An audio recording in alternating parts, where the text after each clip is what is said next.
नमस्ते। कर्म बड़ा, क्या बड़ा है? क्या जानते हैं आप कर्म के बारे में? तो चलिए एक कहानी सुनाती हूँ कि एक राजा थे, वो जो रोज अपने प्रजा में कम से कम 100 लोगों को खीर खिलाते थे, कम से कम।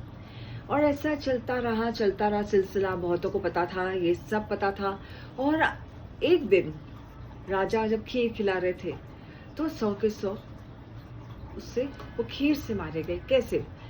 क्योंकि उस खीर को जो बना रहे थे उन्होंने ढकना भूल गए थे, तो सांप ने विष छोड़ा था खीर में।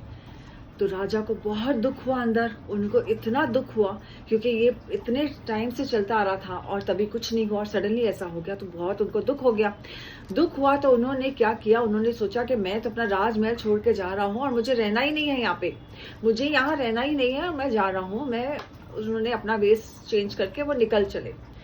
रात चलते गए, रात हो गई, रात बीती तो उन्होंने कहा कि किसी से पूछा कि चलो एक गांव आया है, यहाँ पे रुक जाते हैं। तो उन्होंने पूछा कि कहाँ रुक सकता हूँ मैं एक मुसाफिर हूँ, कल सुबह तक निकल जाऊंगा।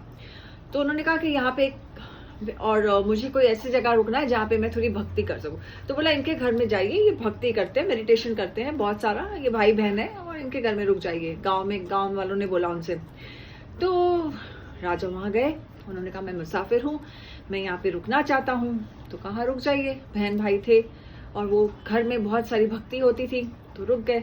राजा दूसरे दिन सवेरे उठे और जो बहन थी वो बहुत सारा भक्ति करती थी, तो उन्होंने मेडिटेशन में उसे उस दिन वक्त लग गया।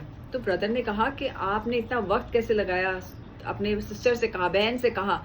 तो उन्होंने कहा क्या करूं, आज कुछ सभा में कुछ ऐसी बातें हो रही थी, आज कुछ मेडिटेशन में मैं ऐसे ये हो गया कि सभा में बातें हो रही थी कि ये 100 लोग, कर्म की बातें हो रही थी कि 100 लोग का पाप किस पे चढ़ा जाए। 100 लोग को, एक राजा ने 100 लोग को खीर खिलाते हुए मर गए, तो वो पाप किस पे जाएगा? तो सिस्टर ने कहा कि आपको पता चला किस पे जाएगा? तो उसने कहा नहीं, यही बात अभी तक चल रही है, अभी तक यही बातों में ये है, फैसला नहीं हो पाया है। तो ऐसा करते करते मुझे देर हो गया मेडिटेशन में। तो मुसाफिर ने सुना, मुसाफिर भी ये हो गया कि मुसाफिर समझ गए कि वो राजा थे, वो समझ गए ये तो बातें मेरे बारे में हो रही है, ये तो मुझसे हुआ है गुनाह, ये पाप मुझसे हुआ है, तो ये किस पे लगा? उन्होंने भी पूछा, तो बोला मुझे नहीं पता। तो मुसाफिर ने कहा कि ठीक है, मैं एक रात और रुक जाता हूँ। बोला कल पता चलेगा, क्योंकि अभी तक सिर्फ डिस्कशन हो रहा था ऊपर। तो उन्होंने कहा कि मुझे तो कल पता चलेगा। तो मुसाफिर उस दिन रुक गए। तो आप सोचिए, गांव था, गांव में चौपाल था, तो सबने कहा कि मुसाफिर आया है, बहन के घर में लड़की देखी नहीं और रुक सा गया। ऐसा ही होता है, कोई भी आते हैं और बस ऐसे करके उनके बारे में बुराई होने लगी।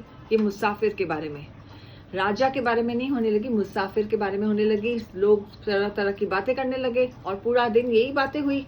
जो भी वो चौपाल में आते थे, गांव में तो अक्सर ऐसे बैठाई जाती है, तो वो आते थे, वहां पे बातें होने लगी। ऐसे होते गई, पूरा दिन वो मुसाफिर की बुराई होते गई कि एक दिन का बोल के वो तो रुक सा गया, अपना घर समझ के रुक गया है, लड़की देखी है इसके लिए रुक गया, ऐसे सब बहुत सारी बातें हो गई है, होती रही।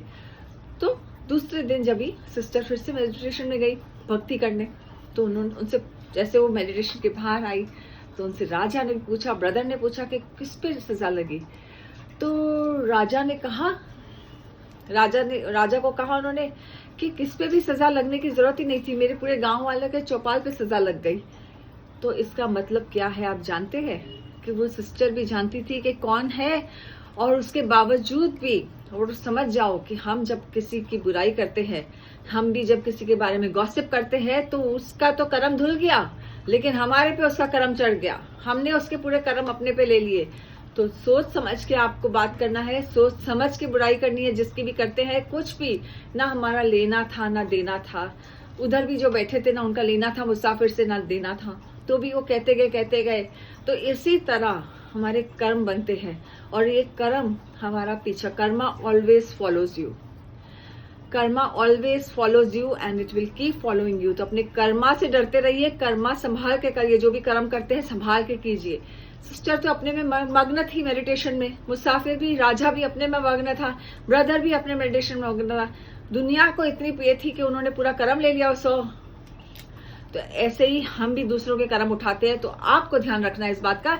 नमस्ते, मैं हूं Monika Madnani, tarot card reader, spiritual healer. धन्यवाद।